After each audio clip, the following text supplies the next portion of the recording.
ঢাকা ওয়াসা, দুস্থ স্বাস্থ্য কেন্দ্র, ডিএসকে ও ওয়াটারএড বাংলাদেশের যৌথ উদ্যোগে শনিবার সকালে কাওরান বাজার ওয়াসা ভবনে আদর্শ গ্রাহক সম্মাননা স্মারক প্রদান অনুষ্ঠানের আয়োজন করে ওয়াসা।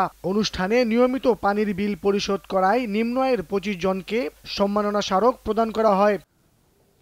এ সময় ওয়াসার ব্যবস্থাপনা পরিচালক তাকসিম এ খান জানান, ভর্তুকি দিয়ে মহানগরীতে বিশুদ্ধ পানি সরবরাহ করা হচ্ছে, কিন্তু অনেক গ্রাহকই নিয়মিত বিল পরিশোধ করছেন না। তাই নগরবাসীর আয় বিবেচনায় রাজধানীতে এলাকা ভিত্তিক পানির দাম বাড়ানোর পরিকল্পনা করছে ওয়াসা। আমরা এই ব্যাপারে খুব অ্যাক্টিভলি চিন্তা ভাবনা করছি।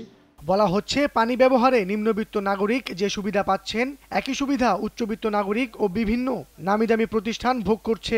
ওয়াসার পরিকল্পনা বাস্তবায়িত হলে নিম্নবিত্তদের জন্য না হলেও অভিজাত এলাকায় বাড়বে পানির দাম। আমরা কিন্তু পানির যা উৎপাদন খরচ তার চাইতে অনেক কম দামে পানি রাখছি। বাকিটা কিন্তু সরকার আমাদেরকে সাবসিডি দিচ্ছে।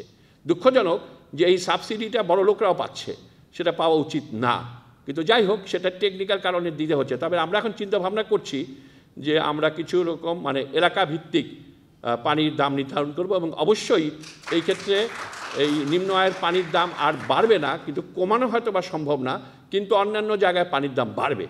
কাজে আমরা এইটুকু অন্তত পক্ষে করার চেষ্টা করছি এবং করব। এছাড়া ২০৩০ সালের মধ্যে রাজধানী সহ সারা দেশে শতভাগ বিশুদ্ধ পানি সরবরাহ নিশ্চিত করার কথাও জানিয়েছেন ওয়াসার ব্যবস্থাপনা পরিচালক। মোবাশ্বের আহমেদ, দেশ টিভি, ঢাকা।